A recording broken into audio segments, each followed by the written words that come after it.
Hello मित्रांनो, welcome to study revolution. आज खऱ्या अर्थानं आपण दहिंदूचं डिस्कशन करणार आहोत. त्याच्या अगोदर जो महत्वाचा जगामध्ये सगळ्यात जास्त गाजणारा इश्यू कोणता आहे तर रशिया युक्रेन वॉर.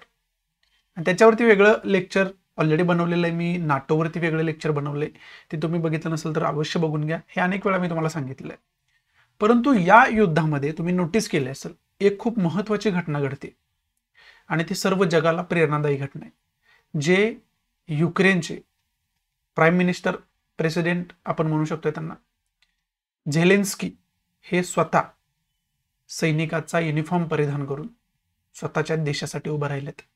आणि विशेष करून यांना युएसएनं ऑफर सुद्धा केलं होतं की तुम्हाला तिथून रेस्क्यू आम्ही करू शकतो, त्यासाठी जहाजे पाठवू शकतो. परंतु त्याच्यावरती त्यांचं उत्तर असं होतं की मला रेस्क्यू करण्यासाठी तुम्ही रेस्क्यू विमानं पाठवण्यापेक्षा या देशाचं रक्षण करण्यासाठी आम्हाला हत्यारे पाठवा. मी जोपर्यंत जिवंत आहे तोपर्यंत माझ्या देशाचं रक्षण करत राहीन, तोपर्यंत माझा देश मी सोडून कुठेही जाणार नाही, माझ्या देशवासियांना सोडून कुठेही जाणार नाही. अशा पद्धतीचा निर्णय त्यांनी घेतलेला या ठिकाणी आपल्याला पाहावयास मिळते. आणि तेच खूप मोठं कारण युक्रेनला बळ देण्याचं ठरलेलं आहे. युक्रेनचा प्रत्येक नागरिक आता जो आहे, विशेष करून युक्रेनमध्ये जे लढू शकत आहेत अशा नागरिकांना युक्रेनमधून बाहेर जाण्यासाठी बंदी घातलेली आणि त्यांना ऑप्शन डू ऑर डायचा दिला असं आपण म्हणू शकतो. देशासाठी लढण्याचा दिलाय. जोपर्यंत आपण जिवंत आहोत तोपर्यंत देशासाठी आपल्याला लढायचं, अशा प्रकारचा संदेश प्रेसिडेंट झेलेन्स्की यांच्याकडून दिलेला आहे. आणि विशेष करून ही खूप प्रेरणादायी आणि जगाला एक नवीन शिकवण देणारी गोष्ट आहे. आता युक्रेनची जर मिलिटरी तुम्ही बघितलं ना तर युक्रेनच्या मिलिटरीची पॉवर त्याच्या तुलनेत जर रशियाच्या मिलिटरीची पॉवर बघितली तर ती 5 पटीनं जास्त आहे. आणि त्या रशियासोबत युक्रेन आता लढाई करतोय. आणि युक्रेनचा प्रत्येक नागरिक स्वतःच्या देशाचं रक्षण करण्यासाठी जीव देण्यासाठी सुद्धा तयार झालाय. आणि त्याला एकच कारण आहे, झेलेन्स्की यांचं जे या सिच्युएशनमध्ये त्यांनी जो निर्णय घेतलेला आहे, या सिच्युएशनमध्ये जे लोकांना बळ दिले ते खरं तर वाखाणण्याजोग आहे. आता याच्यामध्ये युएसए काय स्टेप घेणार आहे, इतर युरोपियन कंट्रीज काय स्टेप घेणार आहेत, नाटो काय त्याच्यामध्ये स्टेप घेणार आहे, युनायटेड नेशन काय निर्णय त्याच्यामध्ये घेणार आहे, हे सगळं बघण्यासारखं असणार आहे. आता तिथं खूप मोठ्या प्रमाणात जवळजवळ 198 युक्रेनियन नागरिक भरपूर मारले गेलेत असा दावा आहे. परंतु 198 रशियन जे सोल्जर्स आहेत ते मारले गेलेत असं सुद्धा बोललं जाते. वेगवेगळ्या न्यूज पेपरमध्ये वेगवेगळी आकडेवारी, त्याच्यामध्ये जोपर्यंत याचा शेवट होत नाही, शेवटी जे काही ऑफिशियल आकडेवारी जाहीर केली जात नाही तोपर्यंत या आकडेवारीवरती आपण डिटेलमध्ये बोलू शकत नाही. परंतु मला तुम्हाला हे सांगायचं, एखादा प्रेसिडेंट देशाचा काय करू शकतो. आता याच्या तुलनेत उलट जर बघितलं तर अफगाणिस्तानमध्ये झालं होतं. ज्यावेळेस तालिबानची सत्ता तिथं आली होती, तालिबाननं कब्जा केला होता सत्तेवरती, त्यावेळेस तिथले जे प्राईम मिनिस्टर आहेत अशरफ गनी, त्यांनी पळ काढला होता देश सोडून. आणि इथं सुद्धा युक्रेनमध्ये तसंच होईल असं वाटत होतं जगाला की प्रेसिडेंट जे आहे ते पळ काढतील आता, कारण रशिया विरोधात लढणं हे पॉसिबल त्यांच्यासाठी जवळजवळ नाहीये. रशिया विरोधात रशिया ही खूप मोठी पॉवर आहे युक्रेनच्या तुलनेत, त्यामुळे हे प्रेसिडेंट पळ काढतील असं बोललं जात होतं. परंतु त्या सगळ्यांना शह देत यांनी तिथं स्थान मानून बसलेले आहेत. जोपर्यंत मी जिवंत आहे तोपर्यंत देशासाठी लढत राहीन, अशा पद्धतीचा डिसिजन त्यांनी घेतला. त्यामुळे खरं तर ही एक प्रेरणा घेण्यासारखी आपल्याला गोष्ट आहे आणि खूप विचार करायला लावणारी गोष्ट आहे. त्यामुळं पहिल्यांदा सुरुवातीलाच मी हे तुम्हाला सांगितले की जीवन जगावं तर या लोकांसारखं जीवन जगावं. आणि एका देशाचा प्रेसिडेंट असावा तर असा असावा, एका देशाचा प्राईम मिनिस्टर असावा तर असा असावा. म्हणून तर कालच्या द हिंदूची टॅगलाईन जी दिली होती, थंबनेल जी दिली होती, त्याच्यामध्येच मी हा फोटो दिला होता त्यांचा. अशा प्रकारची थंबनेल दिली होती. त्याच्यावरून आपल्या आपले प्राईम मिनिस्टर नरेंद्र मोदींनी एक कविता म्हटली होती, सौगंध मुझे इस मिट्टी की, ये देश नहीं झुकने दूंगा, ये देश नहीं रुकने दूंगा. आणि ही कविता जी आहे ती तंतोतंत ही पोयम झेलेन्स्कीला लागू होते. त्यामुळे तर इथं दिलंय मी, सौगंध मुझे इस मिट्टी की, मैं देश नहीं झुकने दूंगा, यह देश नहीं रुकने दूंगा, सौगंध मुझे इस मिट्टी की. आणि खूप प्रेरणादायी ही खरं तर गोष्ट आहे. या अशाच गोष्टीतून आपल्याला प्रेरणा मिळत असते. आणि जगामध्ये एक खूप महत्वाची शिकवण देणारी घटना घडते. या युद्धाकडे फक्त तुम्ही नरसंहार बघू नका किंवा लोकांचे कत्तल होते हे बघू नका. हे तर सगळं होतंच, ह्युमन राईटच्या, मानवी अधिकाराच्या विरोधात हे सगळं होतंच, मानवतेला काळीमा पासणाऱ्या घटना ह्या होतायच. त्याच्यात ते तर आपल्याला माहिती असायला पाहिजे. आणि तुम्ही नाही जरी माहिती म्हटलं तर प्रत्येक न्यूजला ते आता चालूच आहे. तुम्ही ऐकायचं नाही म्हटलं तरी ते तुमच्यावर कानावर पडणार आहे. तुम्ही बघायचं नाही म्हटलं तर ते तुमच्या डोळ्यावर, तरी सुद्धा ते तुमच्या डोळ्यासमोर येणार आहे. परंतु याच्यातून प्रेरणादायी गोष्ट जी वाटली ना मला, ते ही वाटली. याच्यातून जबरदस्त प्रेरणा, जबरदस्त प्रोत्साहन आणि एक देशभक्ती जी आहे ती जबरदस्त देशभक्ती यांच्या वागणुकीतून, यांच्या डिसिजनमधून आपल्याला पाहावयास मिळते. त्यामुळे जगातील बऱ्याच नागरिकांचा आयडल जे आता झालेले आहेत ना, ते झेलेन्स्की झालेले आहेत, जे युक्रेनचे प्रेसिडेंट आहेत. पुढे आता त्यांचं काय होतंय ते येणारा काळ सांगेल. कोणकोणते देश यांच्या मदतीला येते ते येणारा काळच सांगेल. सो मग आता सुरुवात करूया आपण आजच्या द हिंदूला. बघूयात आपल्याला काय काय बघायचं. त्याच्या अगोदर आपल्या द हिंदू डिस्कशनचं पहिल्यांदा स्वरूप सांगतो. आज आपण 27 फेब्रुवारी 2022चा द हिंदू बघतोय. तोही आपल्या मातृभाषेतून म्हणजे मराठीमधून. पहिल्यांदा आपल्या लेक्चर स्वरूप काय आहे तर पहिल्यांदा आपण एडिटोरियल जे काही महत्त्वाचे असतात ते डिस्कस करत असतोय आणि त्यानंतर ज्या काही महत्त्वाच्या न्यूज असतात त्या आपण डिटेलमध्ये डिस्कस करण्याचा प्रयत्न करत असतोय. आज संडे आहे, आज कोणत्याही प्रकारचं महत्त्वाचं एडिटोरियल नसतं. त्यामुळं आपण डायरेक्ट न्यूज डिस्कस करण्यासाठी संडेला सुरुवात करत असतो. त्यामुळे बघूयात महत्त्वाच्या न्यूज कोणत्या आहेत. आजचा जर द हिंदू बघितला आणि इथून पुढे 2-3 दिवस जर कोणताही न्यूज पेपर बघितला तर मुख्य मुद्दा हाच असणार आहे. तो कोणता तर Russia Ukraine conflict, Russia Ukraine युद्ध काय चालू आहे. त्यामुळे त्याची डिटेल इन्फॉर्मेशन तुम्हाला असायला पाहिजे. हा पहिला मुद्दा आहे आपला आणि त्याच्यावरती म्हणून तर मी 2 लेक्चर बनवलेत आतापर्यंत डिटेल इन्फॉर्मेशन देणारे. त्याच्यातलं कोणतं जरी बघितलं तरी ते तुम्हाला मोर दॅन सफिशियंट आहे. आणि त्याचबरोबर नाटो जे नॉर्थ अटलांटिक ट्रीटी ऑर्गनायझेशन आहे त्याच्यावरती सुद्धा वेगवेगळं लेक्चर मी ऑलरेडी बनवून ठेवलेलं आहे. ते जर तुम्ही बघितलं असेल तर ते पण बघून घ्या. नाटो सुद्धा या कॉन्फ्लिक्टमुळे जास्त न्यूजमध्ये. आणि बाकी जर पहिली न्यूज बघितली तर पहिली न्यूज तीच आहे की जे भारतीय विद्यार्थी आपले अडकले होते युक्रेनमध्ये, त्यांना बऱ्याचपैकी विद्यार्थ्यांना बाहेर काढण्यात आपल्याला यश आलेलं आहे. त्यामध्ये जवळजवळ आपल्याला 219 जे स्टुडंट आहेत ते युक्रेनमध्ये अडकलेले त्यांना बाहेर काढण्यात यश आले. परंतु हे टोटल आकडा नाही, आणखी भरपूर नागरिक किंवा स्टुडंट आहेत तिथं युक्रेनमध्ये अजूनपर्यंत अडकलेले. त्यामुळे त्यांना सुद्धा काढायचे आपले प्रयत्न सुरू आहेत असं इंडियन गव्हर्नमेंट, इंडियन ऑफिशियल्सकडून सांगण्यात आले. आणखी एक या न्यूजमध्येच प्रकरण काय सांगितले तर युनायटेड नेशन सिक्युरिटी काउन्सिल जे आहे त्या काउन्सिलमध्ये इंडियानं रशियाच्या विरोधात वोट देण्यापासून इंडिया बाजूला राहिलेला, म्हणजे त्यांनी निगेटिव्ह किंवा पॉझिटिव्ह कोणतेही वोट दिलं नाही. परंतु त्याच्यामध्ये आपल्या ऑफिशियल्सने हे सांगितले की शांतता प्रस्थापित करण्यासाठी इंडिया कायम तत्पर असेल, अशा पद्धतीचं विधान त्याच्यामध्ये आलेलं आपल्याला खऱ्या अर्थानं पाहावयास मिळालं. आता युनायटेड नेशन सिक्युरिटी काउन्सिल ज्याला UNSC आपण म्हणतो, ही UNSC जी आहे ना ती युनायटेड नेशनचीच एक ऑर्गनायझेशन आहे, सब ऑर्गनायझेशन आपण म्हणू शकतो त्याला. आणि विशेष करून त्या युनायटेड नेशन सिक्युरिटी काउन्सिलचा अशा पद्धतीमध्ये जास्त रोल असतो महत्त्वाचा.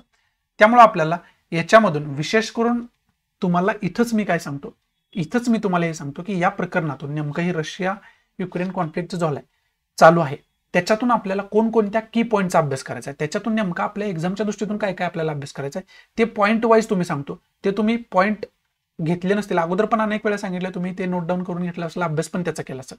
जर नसेल केला तर आता ते पॉईंट डाऊन करून घ्या, तुम्ही पॉईंट राईट करून घ्या आणि त्याचा अभ्यास डिटेलमध्ये करा. मी पॉईंट तुम्हाला सांगतो जे काय महत्त्वाचे आहेत ते आपल्याला बघायचे आहेत. ते पहिला तर पॉईंट आपल्याला विशेष करून युनायटेड नेशन विषयी डिटेल इन्फॉर्मेशन पाहिजे. दुसरा पॉईंट म्हणजे पहिल्यांदा ऑर्गनायझेशन सांगतो कोणकोणत्या बघायच्या आहेत आपल्याला. दुसरा point North Atlantic Treaty Organization जे आहे त्या नॉर्थ अटलांटिक ट्रीटी ऑर्गनायझेशन विषयीची डिटेल इन्फॉर्मेशन पाहिजे. आता युनायटेड नेशन म्हटलं की युनायटेड नेशनच्या काही सब संस्था आहेत, जसं की आता आपण बघितलं UNSC आहे, युनायटेड नेशन सिक्युरिटी काउन्सिल आहे, त्या UNSC विषयी डिटेल इन्फॉर्मेशन पाहिजे. त्याचबरोबर युनेस्को सुद्धा आहे, युनेस्को सुद्धा आहे, त्या युनेस्को विषयीची सुद्धा डिटेल इन्फॉर्मेशन आपण काढून ठेवायला पाहिजे. अशा अनेक सब ऑर्गनायझेशन आहेत युनायटेड नेशनच्या, ज्या की विशेष करून सिक्युरिटी जगामध्ये कशी राहावी, सुरक्षितता जगामध्ये कशी राहावी, शांतता कशी प्रस्थापित व्हावी याच्यासाठी काम करतात. त्यामुळे त्याचा आपण डिटेलमध्ये अभ्यास करायलाच पाहिजे. तिसरा हा मुद्दा नेमका वॉर कोणामध्ये चालू आहे तर युक्रेन वर्सेस रशिया वॉर चालू आहे.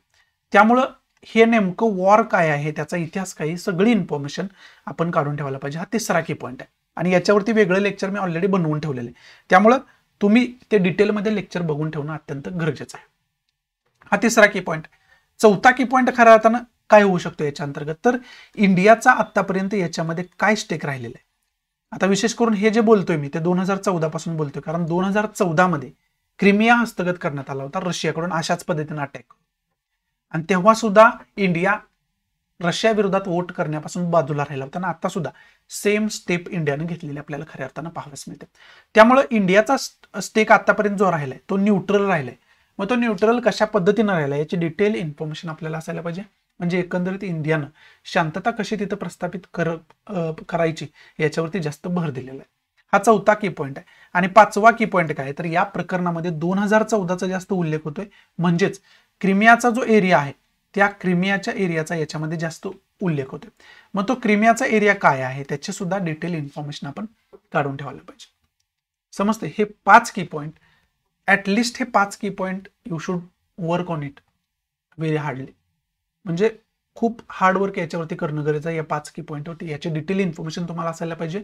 सखोल अभ्यासाचा करून ठेवा. याच्यावरती कसाही क्वेश्चन खऱ्या अर्थानं प्रिलिमिनरी एक्झाममध्ये किंवा मेन्समध्ये फॉर्म होऊ शकतो.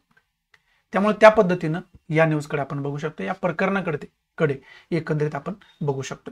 बाकी या प्रकरणामधून घेण्यासारखं असं काय नाही. 75% जो द हिंदू आहे याचा तो याच प्रकरणावरती. त्यामुळे मी तुम्हाला एकदाच याच्यातून नेमकं किती पॉईंट काय काय घ्यायचे आहेत हे तुम्हाला सांगितलेलं आहे.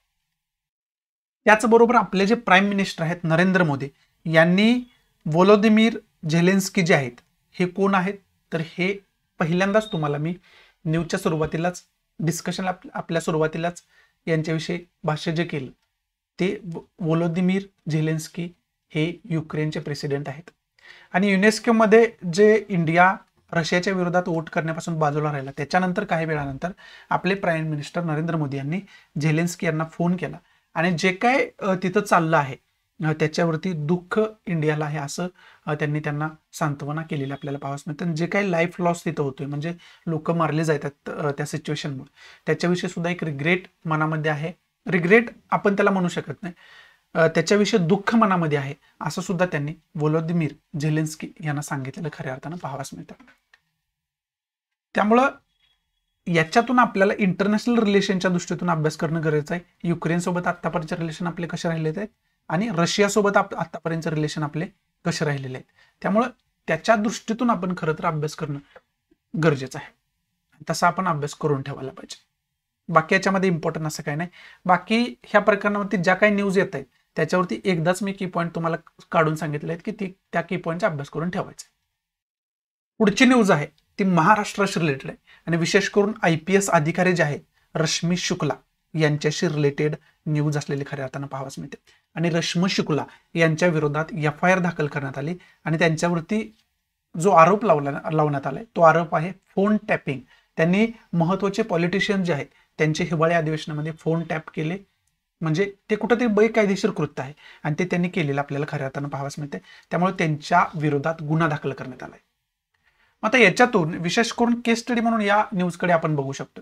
म्हणजे आता तुम्हाला वाटत असेल तुम्ही एक्झाम पास केली आणि अधिकारी झालात म्हणजे सगळं संपलं, असं नाही. तर तिथून पुढे खरं सगळं सुरू झालं. विशेष करून एक्झाम पास झाल्यानंतर व्यासपीठावर जाऊन तुम्ही भाषणं केली, लोकांना ज्ञान दिलं म्हणजे याचा अर्थ तुम्ही सगळ्यात श्रेष्ठ झाला आणि तुमच्या सगळ्या समस्या संपल्या असं होत नाही. तर तिथून पुढे प्रॉब्लेम्स सुरू झाले. म्हणजे या सर्व्हिसमध्ये तुम्ही जाताय कशासाठी तर प्रॉब्लेम सॉल्व्ह करण्यासाठी खऱ्या अर्थानं. म्हणजे गव्हर्नमेंटनं काही स्कीम आणल्या तर त्या स्कीमचं इम्प्लिमेंटेशन करण्याचं कार्य तुमचं असतं. त्याला आपण प्रशासन म्हणतो आणि तुम्ही प्रशासनाचा एक भाग होता. तिथून पुढे तुम्हाला 24/7 जागृत राहायचंय, अलर्ट राहायचंय, डिसिप्लिन राहायचंय. त्यामुळे खऱ्या अर्थानं आपल्याला एक स्पर्धा परीक्षा करणाऱ्या विद्यार्थ्यांना एक शिकवण देणारी ही न्यूज आहे. तुम्ही एक अधिकारी ज्यावेळेस होता त्यावेळेस तुमची लाईफ चेंज होते. इन द सेन्स तुम्ही डिसिप्लिन एक पर्सन बनता, एक लायबल पर्सन बनता, एक जबाबदार व्यक्तिमत्व तुमचं असायला पाहिजे. आणि तुमच्याकडे एक जबाबदारी असते आणि त्या जबाबदारीमध्ये जर तुम्ही थोडी जर कुचराई केली तर तुमचा कार्यक्रम कायमचा होऊ शकतो. माझ्या भाषेत मी सांगेन तुम्हाला. म्हणजे तुमच्यावरती एक अधिकारी झाल्यानंतर एक नाव तुमचं होत असते, एक तुमच्या नावाला वलय निर्माण होत असते. मग साहजिक आहे तुमच्या नावाची बदनामी करण्याचे प्रयत्न होत असतात. एक कूटनीती म्हणून तुम्हाला भ्रष्टाचारामध्ये अडकवण्याचे प्रयत्न होत असतात. वेगवेगळे गुन्हे तुमच्यावरती टाकण्याचे प्रयत्न होत असतात.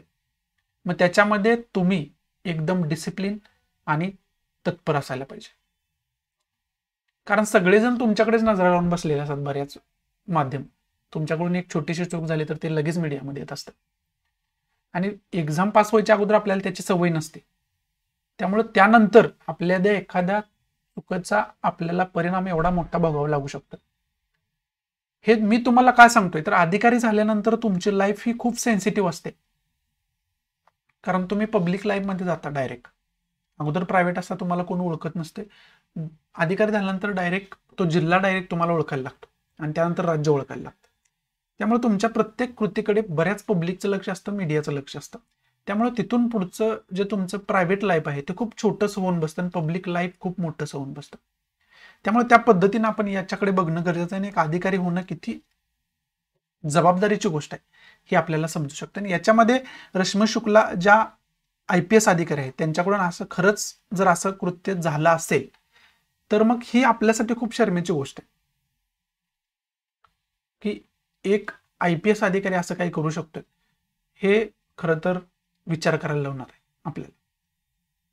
आणि नसेल तर तुम्ही समजू शकताय की कोणकोणत्या प्रकरणात तुम्हाला अडकवलं जाऊ शकतं. साहजिक आहे, त्याच्यामध्ये काही दुमत असण्याचे कारण नाही.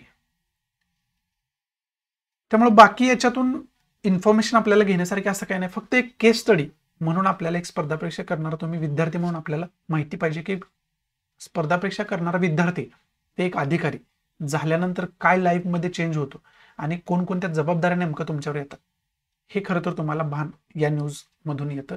ही न्यूज ते तुम्हाला भान देणारी न्यूज आहे असं मी म्हणेन. पुढची जी न्यूज आहे ती विशेष करून न्यायालयाशी रिलेटेड न्यूज आहे. न्याय व्यवस्थेशी रिलेटेड न्यूज असलेली खऱ्या अर्थानं आपल्याला पाहावयास मिळते. आणि आपले जे चीफ जस्टिस ऑफ इंडिया आहेत NV रामण्णा यांनी हे सांगितले की फक्त न्याय व्यवस्थेला पैशाची गरज नाही तर वॅकन्सी भरल्या जाव्यात. ज्या काय हायकोर्टाच्या जजेसच्या वॅकन्सी आहेत त्या आजपर्यंत भरल्या गेलेल्या नाहीत. मिनिमम रिक्वायरमेंट सुद्धा त्याची अनफॉर्च्युनेटली भरली जात नाहीये असं त्यांचं मत आहे. त्यामुळे त्या भरल्या जाव्यात असं त्यांनी गव्हर्नमेंटला फटकारलेलं आपल्याला या ठिकाणी पाहावयास मिळते. त्याच्या संदर्भात एक दुःखी स्टेटमेंट सुद्धा त्यांनी केलेलं या ठिकाणी आपल्याला पाहावयास मिळते. मग याच्या अंतर्गत आपल्याला की पॉईंट काय काय घ्यायचे आहेत त्याचा खरं तर अभ्यास करणं आपल्याला गरजेचं आहे. मग पहिला की पॉईंट, आपल्या न्याय व्यवस्थेची रचना जी आहे ना ती रचना आपल्याला डिटेलमध्ये माहिती असणं गरजेचं आहे. रचना इन द सेन्स काय, तर न्यायव्यवस्थेमध्ये एक हायरिक आहे. सर्वोच्च न्यायालय सगळ्यात वरती आहे, त्यानंतर हायकोर्ट आहे, उच्च न्यायालय त्याला म्हणतो, त्यानंतर बाकी डिस्ट्रिक्ट कोर्ट असतात, जिल्हा न्यायालय वेगवेगळे असतात, त्यानंतर लोअर कोर्ट म्हणजे कनिष्ठ न्यायालय वेगवेगळे असतात. ही एक रचना, हे एक जाळं आहे जे ठरलेलं आहे. त्यामुळे ती जी रचना आहे ती डिटेलमध्ये आपल्याला माहिती असणं अत्यंत गरजेचं आहे. हा पहिला की पॉईंट आहे. आणि दुसरा की पॉईंट, हायकोर्टात जजेस असतील, सुप्रीम कोर्टात जजेस असतील किंवा इतर लोअर कोर्टात जजेस असतील त्यांच्या नियुक्त्या कोण करत असते, कशा पद्धतीने होत असते, त्यांचा क्रायटेरिया काय असते, सगळी इन्फॉर्मेशन डिटेलमध्ये आपण काढून ठेवायला पाहिजे. हे दोन की पॉईंट या न्यूजमधून आपण घेऊ शकतोय. बाकी याच्यामध्ये इम्पॉर्टंट असं काय नाहीये. आणि पुढं वर्ल्ड पेजला जर बघितलं तर सगळं जे वर्ल्ड पेज आहे ते टोटली न्यूज फक्त रशिया युक्रेन कॉन्फ्लिक्टशी रिलेटेड न्यूज असलेले आपल्याला पाहावयास मिळतात. मग आता याच्यामध्ये विशेष करून आपल्याला आणखी एक पॉईंट समजून घेणं काय, आता काल एक अफवा, याच्या अगोदर अफवा उठली होती की जे प्रेसिडेंट आहेत झेलेन्स्की हे दोष राजधानी सोडून बाहेर निघून गेलेले आहेत अशा पद्धतीचं. त्याच वेळेस त्यांनी राजधानीतूनच लगेच एक व्हिडिओ बनवला आणि तो सोशल मीडियावरती पोस्ट केला आणि ते खरं तर या इमेजमध्ये दाखवले. तो व्हिडिओ सुद्धा तुम्ही बघितला असेल. मग याच्यामध्ये विशेष करून आपल्याला समजून घ्यायची अशी गोष्ट आहे की हा रशिया वर्सेस युक्रेन कॉन्फ्लिक्ट आहे, युक्रेन वर्सेस रशिया कॉन्फ्लिक्ट आहे, ठीक आहे, परंतु बाकी जगातील कंट्री काय रशियाच्या बाजूने आहेत काय युक्रेनच्या बाजूने आहेत आणि जगामधून मॅक्झिमम सपोर्ट युक्रेनला मिळतोय. परंतु हा जरी सपोर्ट मिळत असेल तर ग्राउंड लेवलला त्यांना मिलिटरी सपोर्ट वगैरे कोण करताना खऱ्या अर्थानं पाहावयास मिळत नाही विशेष करून. मग आता आज आणि उद्या हे बघण्यासारखं असणार आहे की त्यांना मिलिटरी सपोर्ट डायरेक्ट कोण कोण करते ते आपल्याला बघण्यासारखं असणार आहे. आणि तसा सपोर्ट जो आहे, वोकल सपोर्ट जो आहे, तो खरं तर फ्रान्सनं डायरेक्ट सपोर्ट केलेला आहे, जर्मनीनं डायरेक्ट सपोर्ट केलेला आहे, USA तर केलाय. त्याचबरोबर नाटो ऑर्गनायझेशन जे आहे ते नाटो ऑर्गनायझेशननं सपोर्ट केलेला आहे. त्यानंतर युरोपियन युनियन जे आहे ते युरोपियन युनियननं रशियावरती वेगवेगळे सँक्शन्स लावलेत. कशासाठी, तर युक्रेनवरती जो रशियानं अटॅक केलाय त्यामुळं युरोपियन युनियन म्हणजे युरोपियन कंट्री जे आहेत त्यांचा सुद्धा सपोर्ट डायरेक्ट युक्रेनला आहे. त्याचबरोबर ब्रिटननं रशियाच्या वेगवेगळ्या बँकांवरती सँक्शन्स लावलेले आहेत, त्यामुळे ब्रिटनचा सुद्धा युक्रेनला सपोर्ट असलेला या ठिकाणी आपल्याला पाहावयास मिळतं. त्यामुळं आणि रशियाला जर सपोर्ट करणारी डायरेक्ट कंट्री कोण असेल तर ती एकमेव चायना कंट्री आहे. त्याच्यामध्ये पाकिस्तान वगैरे छोट्या मोठ्या कंट्री आहेत. परंतु जर पॉवरफुल कंट्री म्हटलं तर चायना कंट्री जी आहे त्यांनी रशियाची जी मूव आहे त्याचं समर्थन केलेलं आहे त्यामुळं खरं तर चायना हा रशियाचा सपोर्टर आहे असं आपण या ठिकाणी म्हणू शकतो. बाकी त्याच्यामध्ये महत्वाचा सपोर्टर असा रशियाचा कोण नाही. परंतु युक्रेनला सपोर्ट करणारे खूप कंट्रीज आहेत. जगातून खूप नागरिक सुद्धा युक्रेनला सपोर्ट करतायत. आणि त्याच्यातच महत्वाची गोष्ट काय, तर रशियन गव्हर्नमेंट म्हणजे पुतीननं जे पाऊल उचललंय ना, ते रशियन नागरिकच त्याचा विरोध करताना आपल्याला पाहावयास मिळत आहेत. आणि युक्रेनला रशियन नागरिकच सपोर्ट करताना पाहावयास मिळत आहेत. आणि कोणत्याही प्रकारे आमच्या गव्हर्नमेंटनं जे पाऊल उचललेलं आहे त्याचा आम्ही सपोर्ट करत नाही, उलट निषेध करतो, विरोध करतो. अशा प्रकारच्या आंदोलनं सुद्धा मॉस्को जी रशियाची राजधानी आहे तिथं निघालेले आंदोलन सुद्धा आपल्याला पाहावयास मिळाले. प्रोटेस्ट सुद्धा नागरिकांनी रशियाचे केलेले, की हे जे स्टेप रशियाने घेतलेलं आहे त्याचा आम्ही कोणत्याही प्रकारे समर्थन करत नाही असं त्या नागरिकांनी म्हटले. म्हणजे चहूबाजूंनी रशियन गव्हर्नमेंट असेल किंवा पुतीन असेल, व्लादिमीर पुतीन, त्याचं खरं तर समर्थन कोणीही करत नाही, उलट त्याचा निषेध कंडेम सगळेजण करतायत, हेच या ठिकाणी आपण समजू शकतो. त्यामुळे खरं तर हे खूप महत्वाची स्टेप आपण म्हणू शकतो. हे खूप महत्वाचं प्रकरण आहे जे की आपल्याला समजून घ्यायला पाहिजे. बाकी याच्यामधून काय काय की पॉईंट घ्यायचे आहेत ते तर ऑलरेडी तुम्हाला मी सांगितलेलं आहे. आणि जे झेलेन्स्की आहेत हे अगोदर ऍक्टर होते, कॉमेडी ऍक्टर होते, आणि त्यानंतर ते प्रेसिडेंट झाले युक्रेनचे. त्यामुळे हे पर्सनॅलिटी विशेष म्हणून सुद्धा यांचा आपण एक अभ्यास करून ठेवणं कुठेतरी गरजेचं आहे. इथं आपल्या आजच्या द हिंदूमध्ये ज्या काही महत्वाच्या न्यूज होत्या त्या खऱ्या अर्थानं समाप्त होत आहेत. आशा आहे की मी तुम्हाला चांगल्या पद्धतीनं हे समजावून सांगू शकलो असेल. जर आवडत असेल तर प्लीज लाईक करा, नसेल तर डिसलाईक करा. डिसलाईक का केलं हे कमेंट बॉक्समध्ये नक्की सांगा, जेणेकरून तुमच्या इन्स्ट्रक्शननुसार त्याच्यामध्ये मी इम्प्रोव्हायझेशन करू शकेन. आपला टेलिग्राम चॅनल आहे, टेलिग्राम ग्रुप आहे, जसे की तुम्हाला दिलेला आहे स्लाइडमध्ये मी, तो पण जॉईन करून घ्या, जेणेकरून इतर काय अपडेट्स असतील, क्वेश्चनचे प्रॅक्टिस असतील तिथं घेत असतोय मी, त्या दृष्टीतून तुम्हाला त्याचा फायदा होऊ शकेल. सो आणि प्लीज आपल्या जास्तीत जास्त मराठी विद्यार्थ्यांना शेअर करा, जेणेकरून सर्वांपर्यंत मी पोहोचू शकेल आणि मला जास्त सपोर्ट त्यांच्याकडून मिळू शकेल आणि त्यांना सुद्धा या प्लॅटफॉर्मचा जास्तीत जास्त बेनिफिट होऊ शकेल. आणि ते तुम्ही शेअर केलं तरच शक्य आहे. त्यामुळे प्लीज माझी सगळ्यांना विनंती आहे तुम्हाला की प्लीज जास्तीत जास्त विद्यार्थ्यांना शेअर करायचा प्रयत्न करा. सो या नोटवरती मी तुमची रजा घेतो. भेटूया आपण नवीन लेक्चरमध्ये. तोपर्यंत thanks for watching. Good bye, take care, Jai Hind.